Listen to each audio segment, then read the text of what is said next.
as Fiona said, you'll be on mute, but if there's a question, please take yourself off mute and ask it, and let's hope we don't get too much feedback as we manage it. The aim is we record this session as well today, so we can share it with other members that are not able to attend.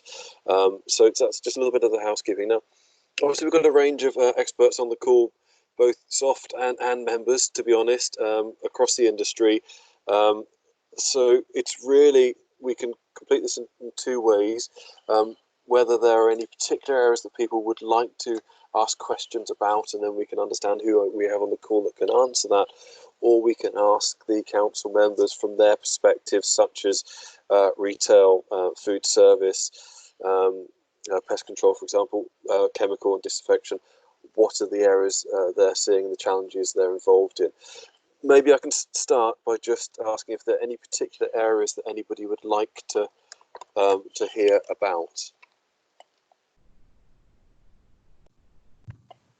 Ian, it's Diane here, Diane Waite. I'm particularly interested in the pest control provision, so where we're seeing manufacturers perhaps closing down their operations, pest control provision is available. Okay, thank you, Diane. So we can ask who we have on the call that can cover in a minute. So let's see if there are any other areas people are interested in. Don't be shy, please. Yeah, please, if there is anything else. So Alison Friel from SAI. Hello, Just Alison. Hi, for Diane's comment, I think that would also apply to a lot of the hospitality sector that have closed their restaurants. Obviously, when they open up, if places have been shut for a while and not had a lot of people in there. Okay, so hospitality, manufacturing, pest control. Okay, anything else for anybody? Oh, hi there, it's Kate here. I would be interested to know if anyone's heard from manufacturers as to how they're handling social distancing on the lines. Yeah, okay, good. So we've got a few, any others? We can start on those, we can always then circle back afterwards for any others. Any other questions, anybody? Yes, Ian, sorry, it's Richard Warren here from BSI. There was one particular issue that's cropped up that could be problematic, I don't know. Hand sanitizers are the best hand sanitizers, I believe, are containing more than 62% alcohol. The halal part of the food industry prohibits alcohol, and some, of course, say that alcoholic hand sanitizer should not be used at all. And I think this could present the industry with a challenge to avoid what is essentially cross-contamination through hands. So I'd be interested to hear what people have to say about that. Yeah, I know I looked at that as well. So yeah, okay, fine. So we've got a few questions there. Pest control, social distancing, one that's chemical related. Any other questions from anybody? Maybe we start with those ones otherwise. So now what I can't tell is, apart from people's initials, who's on the call to direct some of these to. From the pest control perspective, is there anybody we have who is within the pest control industry?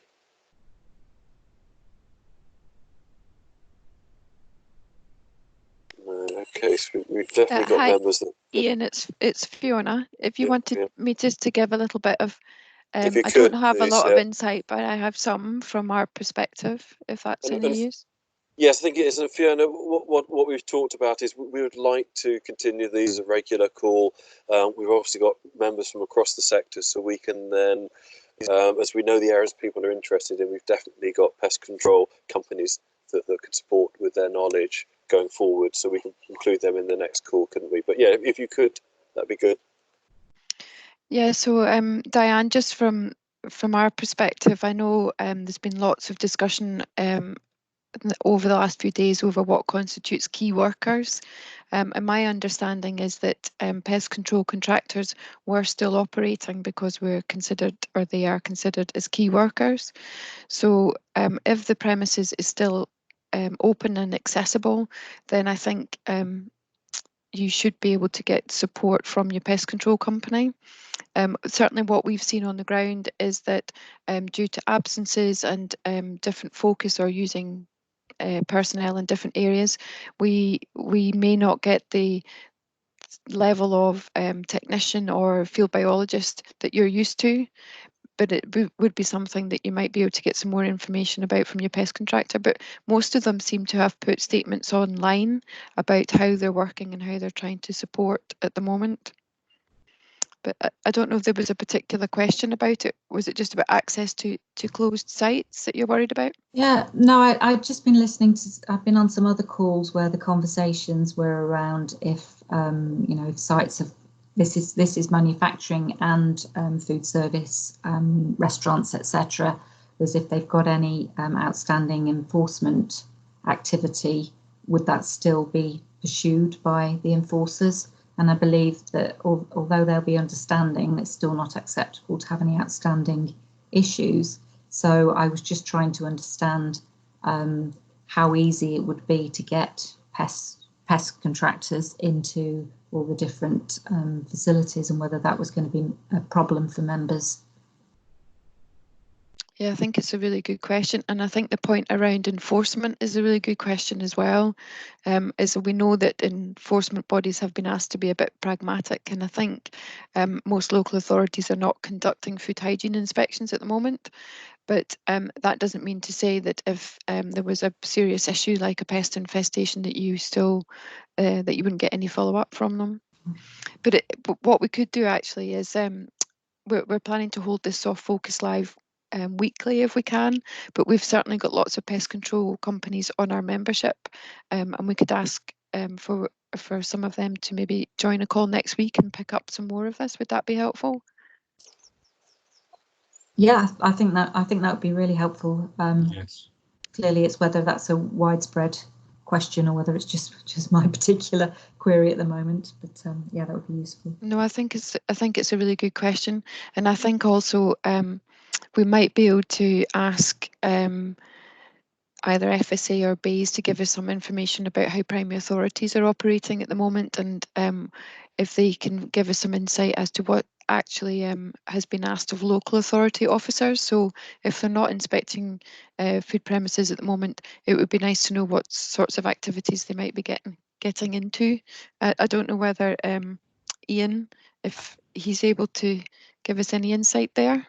Oh, sorry, not Ian. I was thinking of Alan Lacey. Good. Sorry. Sorry, Ian. I won't put you on the spot. Alan.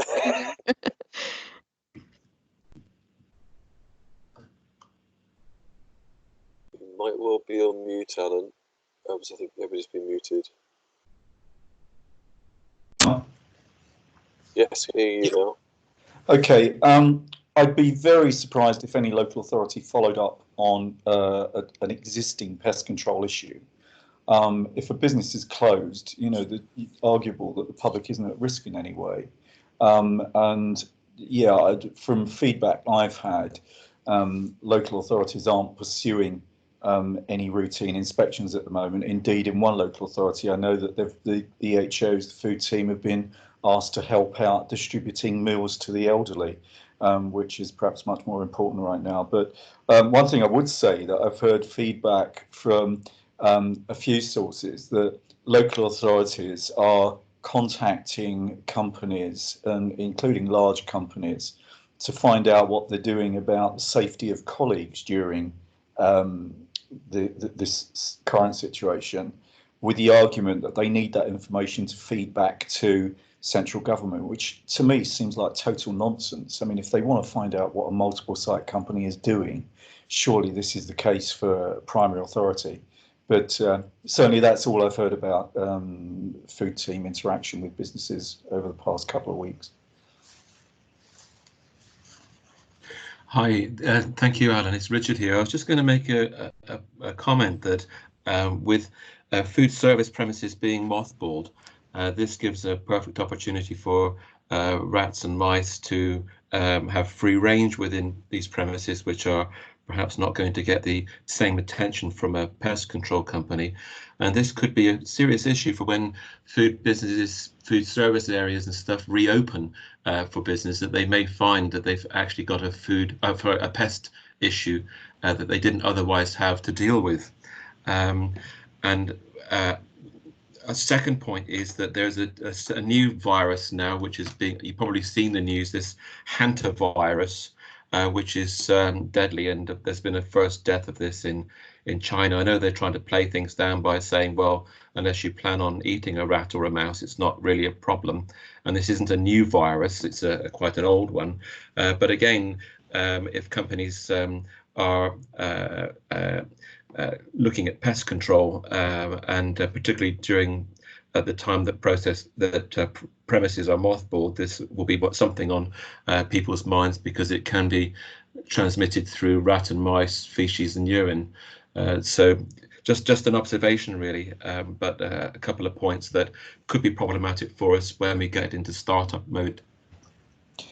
Yeah, Richard, a couple of things there. I think that what I've heard, food companies, food service companies have been very keen to get rid of any food items. Even places like TK Maxx were giving any food that they had in store to local charities and so on. But I would hope, and you know, perhaps this is a general piece of advice, I would hope that if a unit is, to quote, mothballed, somebody from the company would be checking on it from time to time. I would have thought there's general security issues here as well, that they wouldn't just lock up and go away for a month or 2 months or whatever it turns out to be. And during those routine checks, they would look out for any signs of infestation. It seems to be a common sense approach to me. Thank you, Alan. Thank you, Richard. Sorry, Fiona, you can speak. Yes, sorry, I was just going to add one thing, which would be a useful question for us to pose to any of our members who are pest control companies, is when we do start up again or return to some sense of normality, I wonder what the capacity is in pest control for some of the extra calls, as Richard said, that might be needed, or extra clean downs, or new infestations, that kind of thing that will have occurred in this kind of quiet period. So we'll certainly pick that up after this call with some of those members, because I can imagine that they're going to come under some pressure very quickly. Any other, while we're discussing pest control, any other related comments? Okay, so we've got an action to follow up for the next meeting to have representation from pest control, which, as Fiona says, we definitely do have on membership. Excuse me, primary authority and enforcement, and a view if we can get some further detail. Should we move on to Kate's question around social distancing, and whether anybody from a manufacturing perspective wants to give some outline of how they're managing social distancing? Yeah, hi, it's Jamie Wheel here from Western Manor. So yeah, we've obviously experienced this. We're still operating all of our lines. We are, certainly reinforcing the message about 2 metre distance between all of our staff.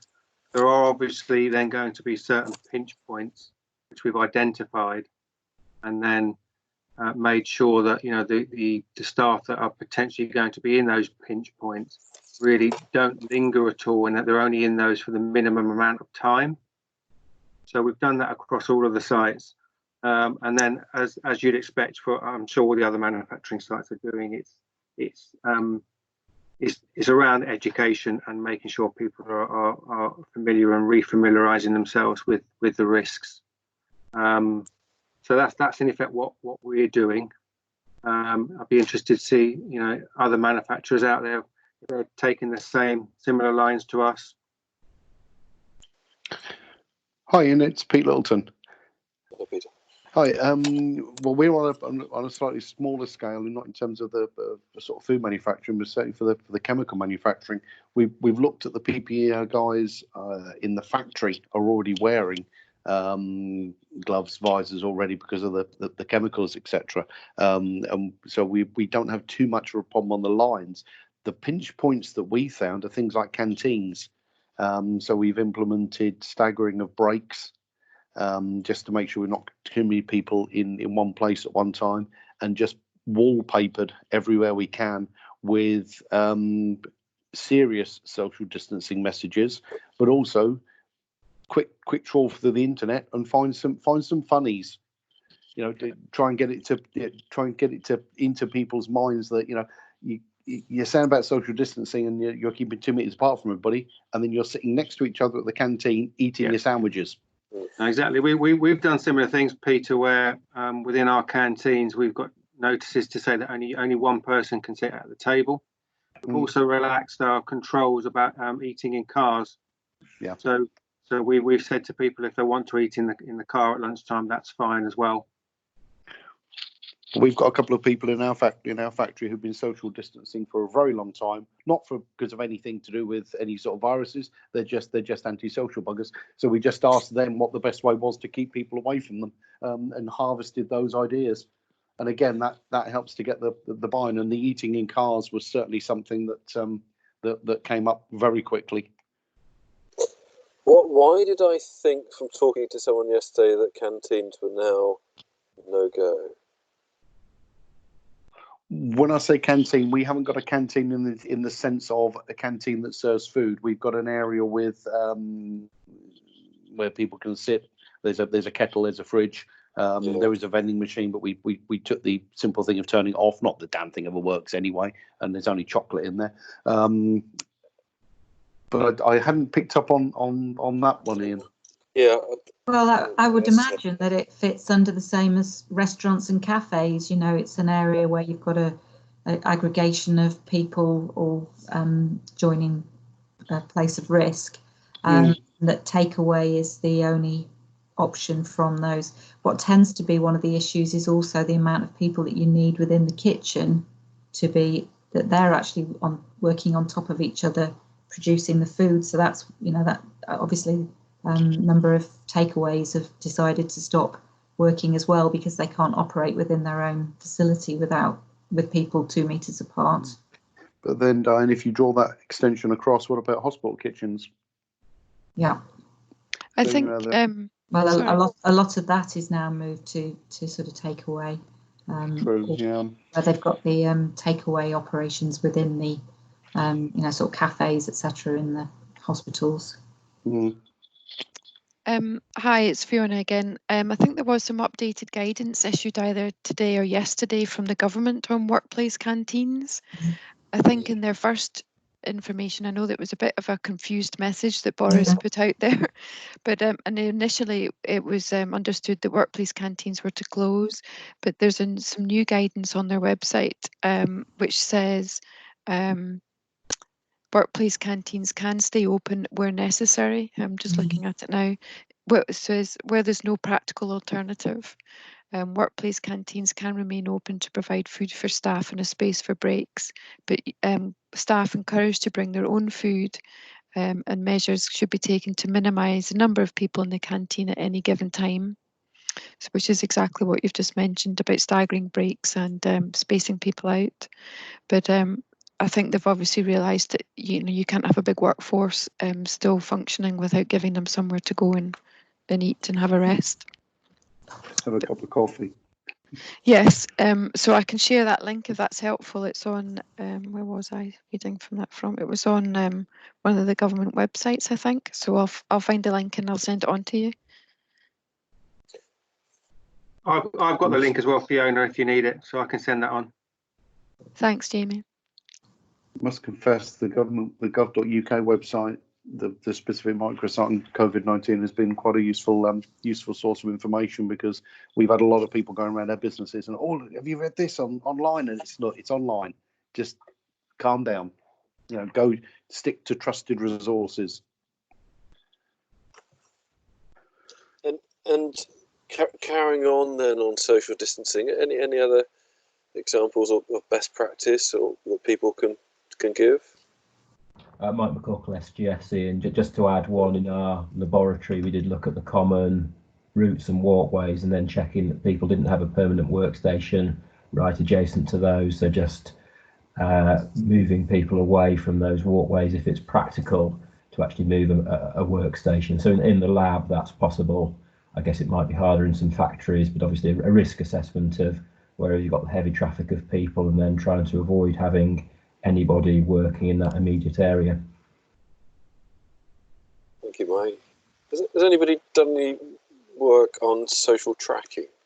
So we were looking within our distribution centres how we could track and segregate departments, and then also if there was an infection, we would have a clear understanding where they had or hadn't gone, because we would designate them an area and track that.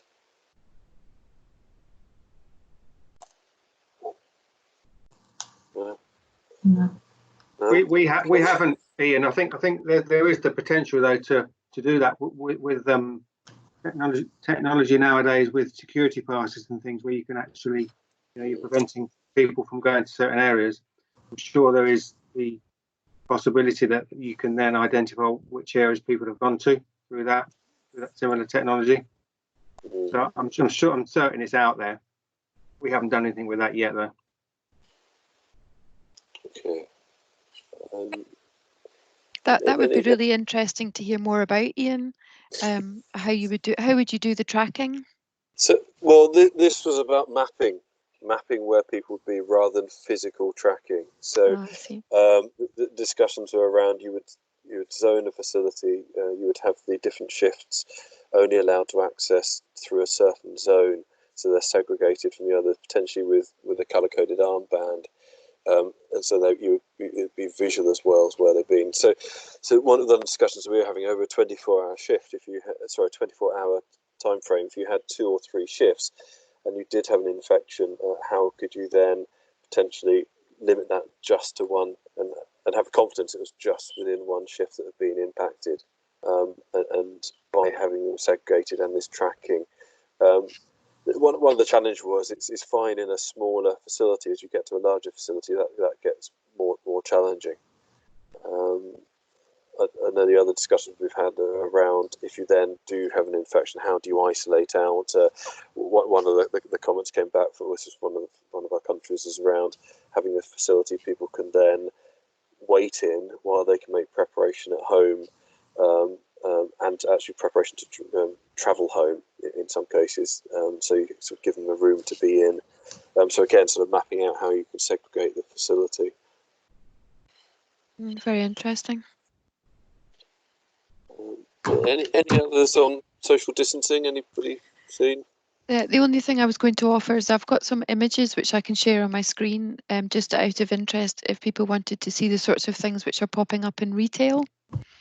And I suspect this will become the new normal in terms of perhaps when coffee shops and things reopen, even if it's just as takeaways, that you'll start to see some of these measures coming in.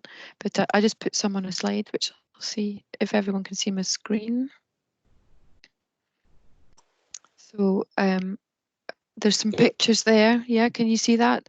So there's some pictures there. One is Morrison's cashier with new Flexi Perspex screen, which is just to stop them having to have that exposure from so many customers coming through the aisle.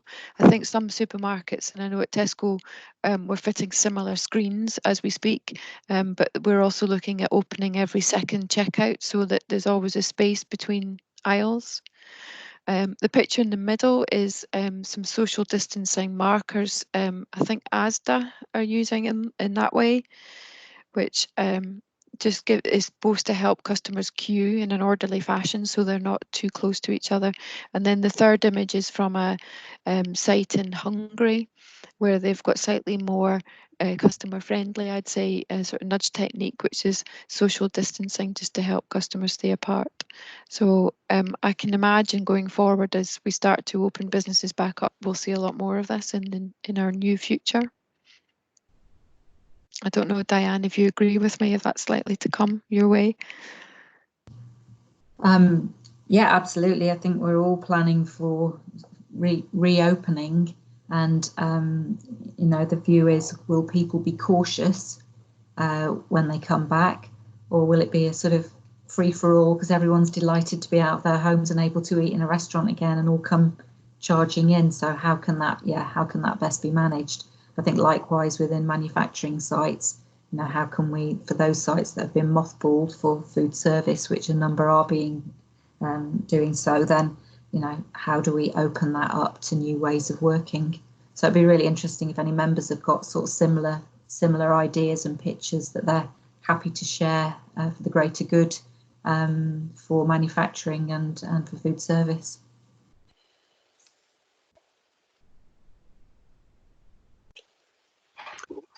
The only extra aspect from a distancing point of view that we've implemented in our sites is obviously where people can work from home, they're doing so, which then creates some extra space. So for those people that can't work from home, we're utilising that extra space to put in much more of a distancing aspect for those people.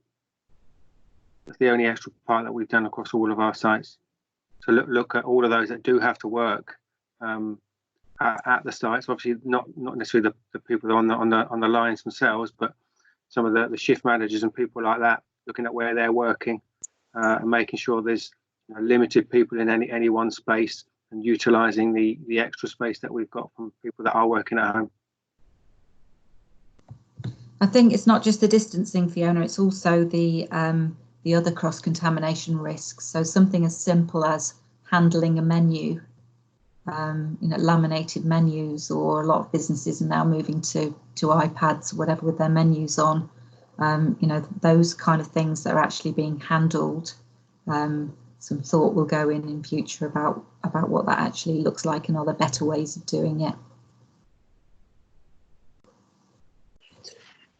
Yeah, thanks, Diane. It's really interesting. Suddenly all these touch points that we didn't think of before are sort of coming into everybody's minds. Yeah, really interesting. Thanks. I think that also there's similar aspects on sites as well, with just simple things like door handles, and when you need to leave a door, you know, invariably with security doors you press a green button or something like that. It's looking at how we're controlling aspects of those. So, for example, we're employing cleaners or that type of thing to actually constantly be going around the site, sanitising the handles, sanitising any potential areas where there's going to be consistent hand contact. Hi, Ian. Oh, hi, Ian. It's Mary. Hello. Just on following on Jamie's point, yeah, we've looked at offices and any doors that don't need to be kept closed. We've actually kept them open all the time, so that minimises the need to constantly clean those areas as well. That's been very useful. And actually looking at key teams on site, so your engineers, your IT, and we've actually split those teams up into different offices, which helps minimise the risk then. So if one member does go down, then the whole team doesn't go down in effect. Hi, it's Peter Littleton. We've done a similar thing to, as Mary was describing there, with wedging doors open, standing doors open. We had to lead our health and safety person to one side because they didn't like the fire extinguishers being used as door wedges. But unfortunately, needs must at the time. We've replaced them with proper ones now. But yeah, that's as I think Jamie and Fiona have just said, we're starting to realise just how many common touch points there are. Another area as well on touch points is turnstiles. So we've actually put some guidance on how to go through the turnstiles by not touching with your hands, but maybe push with your elbow or your arm going through rather than actually using your hands. So it's that bit of education as well of just looking at things differently. And Peter, it'd be good just to prepare you for this, to go into a little bit more detail around disinfection, and maybe that the hand sanitizer one coming your way in a minute, if you're able to have a think about it. Yes. Is there any... the great philosopher Blackadder, Wibble. Any other discussions around social distancing from anybody?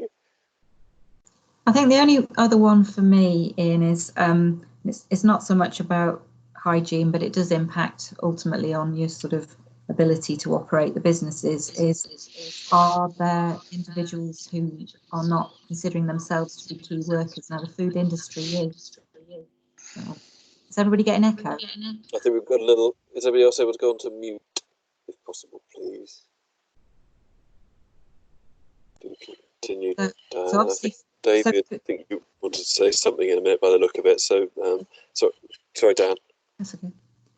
So it's just the point that within food manufacturing, it's key workers, but are they finding that any individuals are not keen to come to work because they don't consider perhaps their type of food that they're producing to be essential? Yeah, Jamie here. Yeah, we have had that instance where didn't want to call you out. No, well, no, I mean it is we totally understand. You know, even though technically we're part of food production, we're not saying we're key workers and we're not saying we're essential, because we're obviously not. But yes, we have had instances of people saying, well, actually, even though it was confirmed yesterday with the government that you work from home if you can, but other than that, you go into the office, and unless you're one of those that are identified as vulnerable. But we have had instances of people saying yes, they don't want to take that risk, which we have to deal with, and we are doing so. David, I think you wanted to say something. Yes, hi Ian. Yeah, David Peacock from SAI Global. I was just wondering if anybody in the hospitality in the supermarket sector would look at following some of the European models where they've started to instigate looking at one-way systems as well as limiting numbers in their supermarkets to be able to maintain the social distancing, because it has been a massive problem. And whilst there's a responsibility to protect their own employees, it's also about protecting and creating an environment where that social exclusion is going on.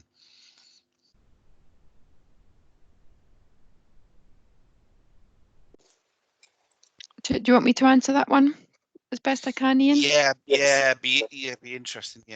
Yeah, I mean, certainly we've seen unprecedented numbers of customers coming into stores over the last few weeks. It really has been quite unbelievable. It's not everywhere, it's quite patchy actually. It doesn't apply everywhere, but in some stores it has been, as you say, from a social distancing point of view, quite difficult to manage, and also just from a security point of view, it's been quite hazardous. And at times, last week, not so much this week, it was getting quite heated. So certainly at Tesco, we've looked at all kinds of different measures that we can take. At this stage, I don't believe, but don't quote me, I don't believe we're going down the route of limiting numbers in store, because I think this week we've seen a very definite downturn again, so numbers have become manageable again, and customers are following advice and only coming out for the essentials, and we're not getting quite the crowds we saw.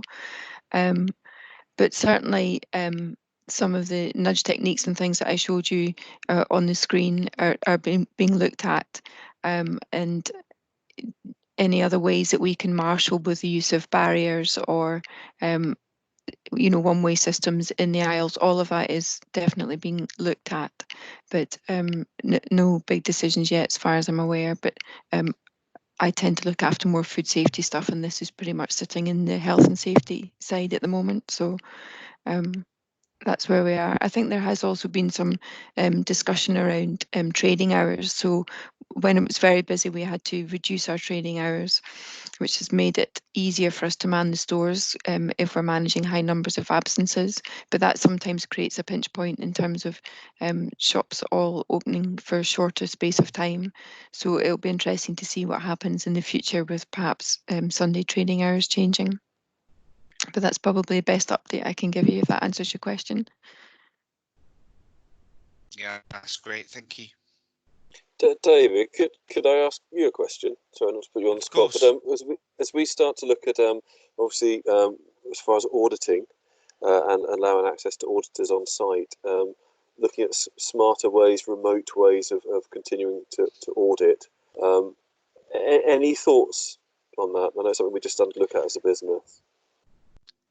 I mean, one of the things that we're discussing with all of our clients is about ways to support them in these difficult times. And it might be that we look at adapting some of the audits we do to be able to support them as they reopen. And especially with some of the opportunities with pest management and some of the issues that are going on there is what we're looking to do. But we are looking where possible to support clients from a remote auditing point of view, but it's probably 25 to 50% of the audits that we do is actually things that can be done from a remote basis. But it's also really about empowering some of the restaurants, I think, and from my side, where I look at hospitality and restaurants, it's about empowering them to make the right decisions in what they're doing. I know within our business we were talking about, one of our customers has talked around this as well, the use of Google Glasses and having a remote audit where you can actually see into a facility without having to travel there. It is something that we've looked at with a number of clients in the past. I think the technology at the moment isn't good enough necessarily to be able to do things. I know that with some clients that we've done some testing on, once they start going into the main refrigeration units, they lose signal and everything disappears. But it's definitely something we've got to look at in the future about ways of doing things to be able to do things more effectively, and also from a logistic point of view as well. At the moment, with a lack of movement, we've got to find some realistic solutions to be able to meet those requirements. Thank you. Any other questions around social distancing? Otherwise, maybe we move on to the chemical area. Sorry, it's Kate here again from NSF. Can I ask one last question? It's a little bit along the lines of what Diane was saying.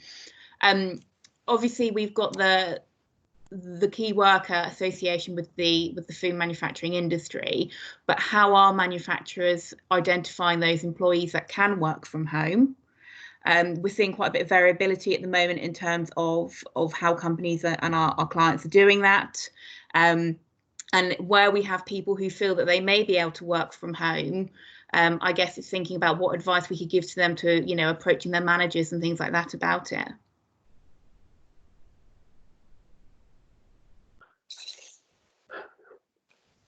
Okay, Jamie here. So for us, it's been relatively straightforward, if I'm honest, whereby there were a very small number of people that, you know, still had desktops. Everyone else had laptops.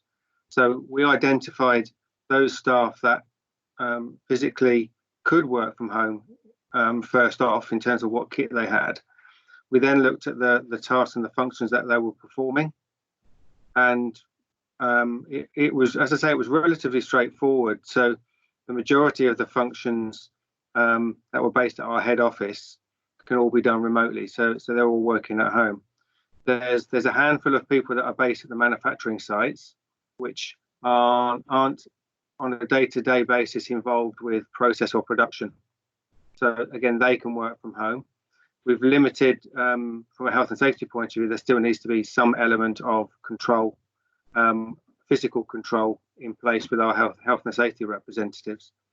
Other than that, if someone's involved physically in the manufacture of the product, or actually then from a transport or logistics point of view, then that isn't possible for them to be working at home. So they're basically based in the office. We've then looked at the distancing aspect for those particular people. What can and should we be doing to minimise the risk for them? So that was the process that we went through. If obviously then we've been communicating with all of our employees on a regular basis. If anyone has any concerns, then, you know, we've got clear lines of communication. So they speak to the line manager. The line manager then will then speak to one of the coronavirus response team that we've set up. So we've managed to deal with it relatively, I wouldn't say easily, but we've put the systems and processes in place to make sure that, you know, where people can work from home, they do, and those that can't, we're minimising the risk for them. Kate, I was just going to add that I think there's a good point to be made about the future. As this goes on, people who are used to working from home are, you know, it's how they're used to operating, but people who aren't used to that and have now got a scenario where they've got their family around them as well, and they might not have great workspace to be able to sort of separate them from it. It's trying to work with each of those individuals to enable them to maintain their mental health as this goes on, because it's families are being sort of crushed together, and, you know, we all get on well with families, but also it's you know, that it can produce a pressure point. So it's about being able to enable people to work around it, and it might be allowing teams to you know, one of the parents is working in the morning and the other one's working in the afternoon, or so you allow flexibility around what time they're working as well. Yeah, I quite agree. But trying to keep a sense of normality, so that people are, you know, getting up in the morning and getting, you know, taking themselves to work effectively, if it's ideally in a separate room, so they still keep that sense of normality, that they've got a job to do and that they're doing it. Yeah, I think the other element of that as well is just from a general health and safety point of view for those that are working from home, because as an employer, we've still got a duty of care for those employees to make sure that they've got all the appropriate equipment. So that's certainly a process that we've gone through as well, to make sure that everyone has the space and the equipment to be working at home. And we're not just saying, oh, they're working at home, health and safety goes out the window. Certainly not the case. But that is a consideration that we've gone through as well. So where we've needed to, we've ordered new equipment, so screens and things for people to take home. Other people have taken home their chairs, office chairs, if they've got particular back issues. So yeah, those certainly all need to be considered as well. Shall we move on to the areas of chemicals? We've got 15 minutes, so maybe Peter, that, you know, obviously a question on hand sanitizers. I know I did look at this for alcohol, and I thought that alcohol was not classed as haram. Correct. It was pure. Right. Okay. So there's maybe a bit more detail on that one. Yeah. We have this. We come across this question quite frequently with regard to alcohol hand sanitizers, and certainly went into the as you say, the definition of haram. So what's forbidden and what's permitted. If you dig deep into the definition, it's what's haram is any alcohol produced by the fermentation process and capable of causing intoxication. The alcohols that we're generally using under, if you can remember that far back, normal circumstances, for the hand sanitizers, you wouldn't be drinking. They're either denatured or they contain a chemical called Bitrex, which makes it extremely unpleasant. And incidentally, it was mainly introduced to stop it being drunk in prisons. Where it was, we found in the early days that alcohol hand sanitizer was quite palatable. So we haven't found a particular problem with that in terms of alcohol hand sanitizers being used by communities where so alcohol is forbidden as an intoxicant for religious purposes. Obviously, the bigger problem at the moment with alcohol hand sanitizers is actually getting some. Raw materials are absolutely crazily short and also crazily expensive. We've seen bigger price rises in the gel, or the thickener for the gel, and the alcohol itself than we've ever seen. Is there any opportunity for fraud there, Peter? Sorry? Is there any opportunity for fraud? Yeah. Yeah, I mean, it's the typical thing, isn't it? Wherever there's a product goes in short supply or extreme expense, then the frauds just will be very quick to come out. And we've already started seeing things circulating on purporting to be from HMRC about getting money back and fraudulent links. Yes, there is. There is very little to stop somebody putting a label on something saying 14476. Approved, will kill COVID-19, wonderful hand sanitizer, off you go. And it's only trading standards that would really start to enforce that side of things. What we are seeing more of a problem is people switching and obtaining alcohol and greater than 60% volume, and then using it directly on the skin. So this is the problem where some of the sort of brewers and distillers are producing the alcohol. If it's just straight 60% alcohol, we're starting to see some problems with dermatitis and with hand drying, because unless the other goodies are there, like the gels and the emollients, it can be very, very harsh on your skin. If you think sort of pouring 60% alcohol in your hands day in, day out, it's not a pleasant substance. And I know I've seen some guidance from one or two of our larger food groups, just advising people not to go down that route. And if you do go down that route, make sure you wash your hands afterwards, which sort of negates the point of using the alcohol in the first place. And be very careful, obviously, if you then put gloves on, because you're then concentrating it into a small environment directly in contact with your skin.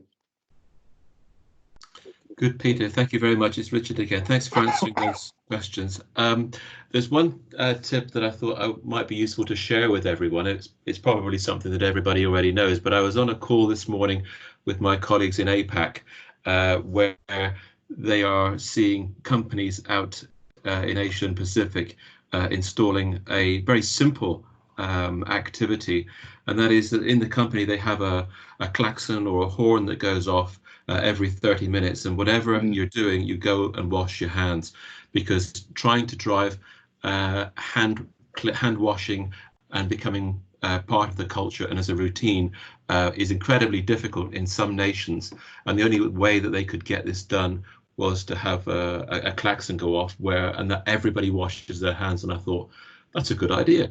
Yep, we've seen that being implemented, and it's one of the key messages we've been as an industry trying to drive home, that hand sanitizer is great as an alternative when you can't get soap and water. But if you want to control contamination on your hands, warm water and soap, best method available. I have a question, if there aren't any others for Peter, but like the only comment. Sorry, and the only comment I was going to make on hand sanitizer is for one of our sites, our supplier of our normal alcohol-based hand sanitizer can't supply that anymore. So they have got an alternative which is non-alcohol based, which they're saying is effective against coronavirus. I was just interested to, well, one, to say that's might be a potential for other people, I assume, but I'll be interested to get Peter's view as well. Is that, I assume that is likely to be effective? I mean, the company have said that they would be supplying, the appropriate substantiation to say it's effective. I'd be interested to get your view on that. I'd want to see the whites of their eyes and the test data to be sure. I mean, the traditional 60% alcohol is the best method. There is some work I've seen on inactivation of viruses using quats and I think it was potassium carbonate as an adjunct. But again, it's what it will do to your skin in the longer term. So it's yes, it's entirely possible. Certainly not discounted. But I would, if you are being approached to pick up the point about fraud with regard to alternative products, I'll be looking to see the data, because the worry is if people will latch on to I've used hand sanitizer, therefore I don't need to wash my hands as often or as thoroughly, and hand washing is the better control mechanism. And the worry there is you end up with people having a false sense of security, and they think they're doing the right thing, but actually they're using something that may be ineffective. I mean, we have a quat-based, which is bizarre when we're talking about QACs, given what they've been through in the last few years, based hand disinfectant liquid, which is bactericidal, yes, but virucidal. We know it won't pass the relevant tests, but it's better than nothing. But we are quite clear it's not virucidal. So I think it just, get the data and you should be fine. Okay, I think the aspects in terms of regular hand washing obviously is key.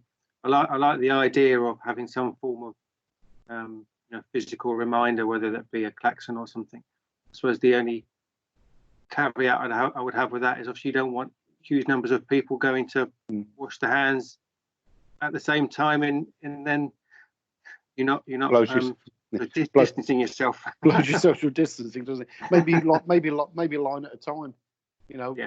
Line 1 on the hour, line 2 on 5 past the hour, and rotate it through the clock that way might be a way. I know I suggested to one site they do a fire alarm test every week.